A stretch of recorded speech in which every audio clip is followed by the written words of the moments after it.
준비되어 발표 시작하겠습니다. 제가 이번에 준비한 논문은 2025년 사이언티픽 리포츠에 기재된 논문으로 랄프 이후에 블레더 펑션을 평가하기 위해서 설문지와 유로다이나믹 스터디를 시행한 연구입니다. 본격적으로 들어가기 앞서서 UDS에 대해서 교과서 내용을 간략하게 정리해봤습니다. 객관적으로 하부 요로 기능을 계량화해서 평가하는 검사 방법으로 하부 요로 증상을 객관적으로 진단하고 평가할 수 있는 방법입니다. 크게 비침습적과 침습적 요로 검사로 나눌 수 있습니다. 그 중에서도 침습적 요로 검사에서는 크게 4가지 압력을 평가하게 되는데, 방광 내압과 고압을 측정하고 그 값의 차이를 이용해서 배뇨근 압력을 평가할 수 있습니다. 또한 요도 내압도 평가할 수 있습니다. 프레셔 플로우 스터디는 배뇨기 동안의 디트루저 프레셔와 QMAX를 평가하는 검사입니다. 배뇨기 장애의 원인을 감별할 수 있고 아울렛 옵스트럭션이 있는지 아니면 블레더 컨트랙틸리티가 저하되었는지 평가할 수 있겠습니다. 이 그래프는 ICS 노모그램으로 블레더 아울렛 옵스트럭션이 있는지 평가하는 인덱스가 되겠습니다. QMAX일 때 디트루저 프레셔에서 QMAX를 2배에서 뺀 값으로 계산하게 되고, 이 값이 40보다 클 때는 블레더 아울렛 옵스트럭션이 있는 것으로 평가하고, 20에서 40 사이인 경우에는 이퀴보컬, 20 미만인 경우에는 옵스트럭션이 없는 것으로 평가할 수 있겠습니다. 다음은 블레더 컨트랙틸리티 인덱스로 P 디트루저 QMAX에다가 QMAX를 5배 해서 더한 값을 이용해서 평가하게 됩니다. 150 이상인 경우에는 블레더의 컨트랙틸리티가 강한 것으로 평가하고, 100에서 150인 경우 정상 수축, 100 미만인 경우 약한 수축으로 평가할 수 있겠습니다. 다시 논문으로 돌아와서, 현재 랄프는 국소적 전립선 암에서 표준적으로 시행되고 있는 수술 방법입니다. 온콜로지컬하고 펑셔널 아웃컴이 우월하다는 장점이 있어서 많이 시행되고 있습니다. 하지만 수술 이후에 인컨티넌스가 흔히 발생하기 때문에, 그 중에서도 특히 고갑성 요실금이 많이 발생하기 때문에 수술 이후 환자들이 많이 우려하고 있습니다. 이전에 시행된 연구에서 랄프 수술 이후에 1년 이후에도 요실금 증상이 있는 경우가 환자의 21.3%로 보고되었습니다. 고갑성 요실금 이외에도 절박성 요실금이나 스토리지 심텀, 빈뇨나 절박뇨, 야뇨 등의 증상도 동반되는 경우가 있었습니다. 수술 이후의 하부 요로의 증상은 수술 직후에 악화되었다가 점차적으로 안정되는 양상을 보입니다.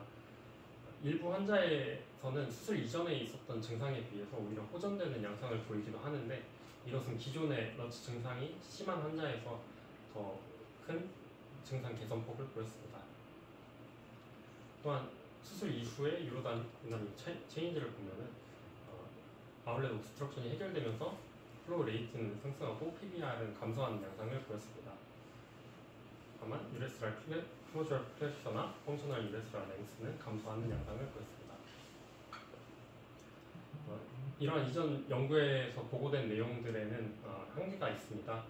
기본적으로 샘플 사이즈가 작다는 한계가 있었고, 또 여러 서전이 시행한 환자에 대해서 평가를 하다 보니 환자군이 헤테로지너스하다는 한계도 있었습니다. 또 각 연구별로 기능을 평가한 시점이 달라서 정확한 평가가 어려웠습니다.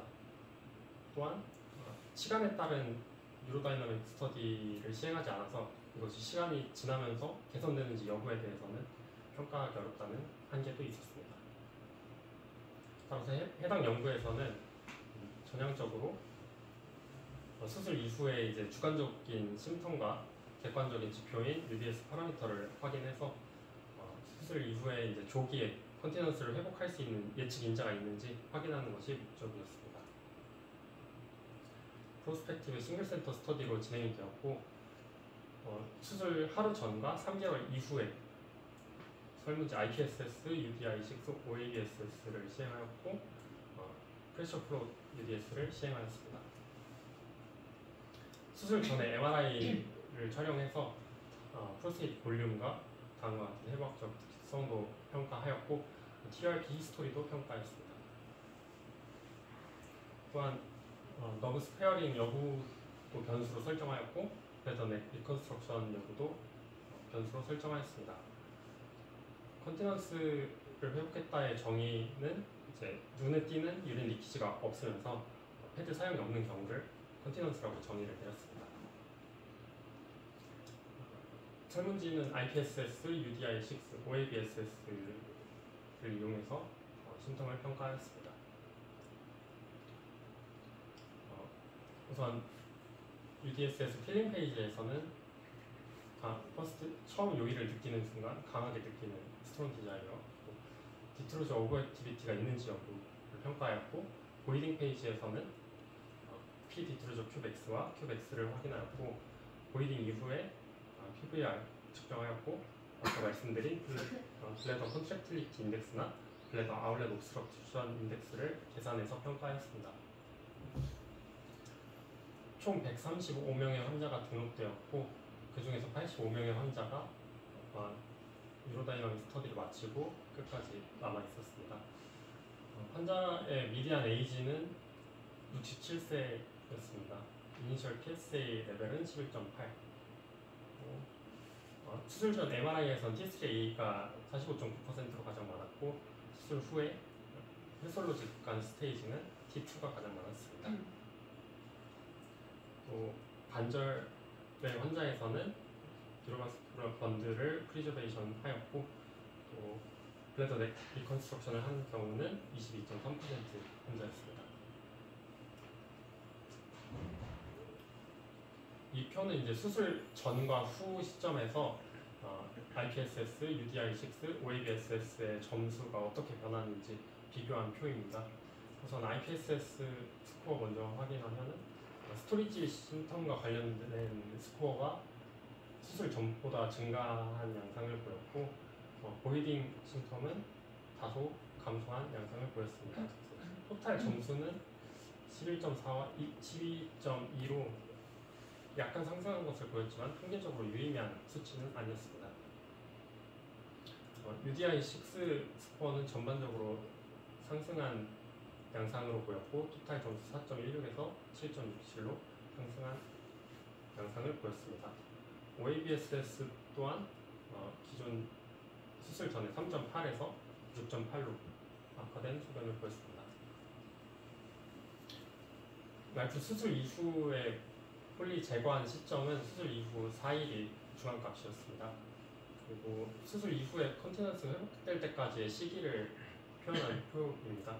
대부분의 50% 이상의 환자가 2개월 이내에 컨티넌스를 회복한 것으로 보였지만 1년 이후에도 약 9.6%의 환자들은 인컨티넌스가 있었습니다. 총 8명의 환자가 수술 1년 이후에도 인컨티넌스가 있었고 1명은 복합성 요실금이 있었고 7명은 순수한 복합성 요실금이 있었습니다. 6명은 마일드한 증상 정도를 보였고 2명은 하루에 패드 1개 이상을 쓰는 비교적 시비어한 증상을 보였습니다. 다음은 유로다이나믹 스터디 수술 전후 값을 비교한 표입니다. 전반적으로 퍼스트 디자이너나 스트롱 디자이어 같은 경우에 수술 이후에 더 이른 시점에서 요일을 느끼는 것으로 확인되었습니다. 디트로즈 오버액티비티 숫자 자체는 비슷하지만 수술 이후에 새롭게 디트로즈 오버액티비티가 발생한 환자가 10명 있었습니다. 보이딩 페이지에서 P 디트로즈 큐브X는 감소한 양상으로 보였고 큐브X는 약간 상승하는 것으로 확인되었습니다. PVR은 감소한 것으로 확인되었고 그래도 컨트랙틸리티 인덱스는 감소하였고 그래도 아울렛 옵스트럭션 인덱스도 감소한 것으로 확인되었습니다. 수술 전후 유로다이나믹 스터디를 표현한 표입니다. 수술 받기 이전의 환자에서 블레더 아웃렛 옵스트럭션 인덱스가 40보다 작은 환자와 큰 환자를 비교할 수 있고, 블레더 컨트랙틸리티 인덱스 100 이하인 환자를 확인할 수 있습니다.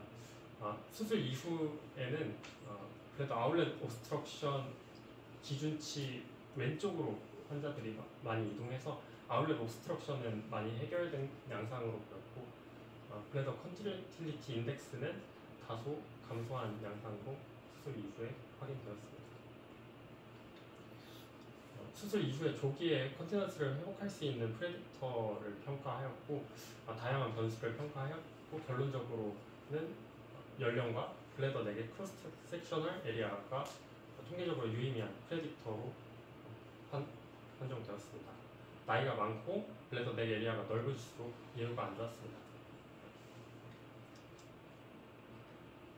유니베리에이트 분석에서도 연령과 크로스 섹셔널 에리아만 통계적으로 유의미한 변수였고, 다른 수술 방법의 차이나 세솔로지 병기의 차이나 또 다른 UDS의 항목과는 크게 통계적으로 유의미한 결과를 보이지 못했습니다. 수술 이후 3개월 시점에서 저장기 심통과 절박요 양상은 눈에 띄게 악화된 것을 보였습니다.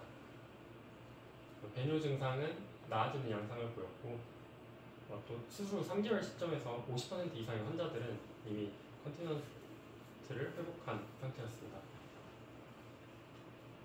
또 유로다이너믹 파인딩에서는 새롭게 수술 이후에 새롭게 디트로즈 오버액티비티가 발견된 환자가 11.8% 있었습니다. 또한 P-디트로즈 큐백스와 BCI가 눈에 띄게 감소하는 소견을 보였습니다. 하지만 큐백스나 PVR은 개선된 양상으로 보여서 이 BCI가 감소한 것이 실제로 블레더의 컨트랙틸리티가 감소해서 이 수치가 낮게 나온다기보다는 이런 아웃렛 옵스트럭션이 해결되면서 조금 더 적은 압력으로도 배뇨가 가능해서 낮게 나온 것이 아닌가 하는 추정을 하였습니다. 그래서 기존에 이용되던 BCI의 기준이 라이프 수술 이후의 환자에서는 적절하지 않을 수도 있겠다는 가능성을 시사하고 있었고, 라이프 이후의 환자들에 대해서는 새로운 블레더 컨트랙틸리티 기준이 필요하다고 주장하고 있었습니다. 다음은 이 연구의 리미테이션입니다. 연구 중간에 하차한 환자들이 많이 있었고, 이것은 아마 인베이시브하게 유로다이너믹 스터디를 하다 보니까 환자들이 많이 불편해서 팔로우업 로스된 것으로 확인되었습니다. 그래서 셀렉션 바이어스나 어트리뷰션 바이어스의 가능성도 내포하고 있었습니다. 또한 UDS를 수술 이후에 3개월 시점에서 한 번 시행하였기 때문에 시간에 따른 변화를 평가할 수 없었다는 한계도 있었습니다. 또한 여러 서전이 포함되어 있어서 수술 방법에 헤테로제니티가 있다고 평가하였지만, 또한 실제 임상 현장을 반영한다는 장점도 있다고 이야기하였습니다. 다음 결론입니다. 라이프 수술 이후에 조기에 컨티넌스를 회복되는데 이용될 수 있는 예측 인자는 크게 에이지와 블레더 넥의 크로스 섹셔널 에리아 두 가지 변수를 확인하였습니다. 수술 이후의 UDS 파인딩에서는 블레더의 하이퍼 센시티비티가 확인되었고, P-디트로즈 큐백스와 블레더 컨트랙틸리티 인덱스가 눈에 띄게 감소한 것을 확인할 수 있었습니다. 또 컨티넌스를 회복하기 위한 적합한 수술 방법의 필요성도 이야기하고 있었고, 앞서 말씀드렸듯이 블레더 컨트랙틸리티 인덱스가 수술 이후의 환자에서는 적합하지 않을 수 있기 때문에 새로운 개선된 인덱스를 도입할 것도 필요성을 강조하였습니다. 이상으로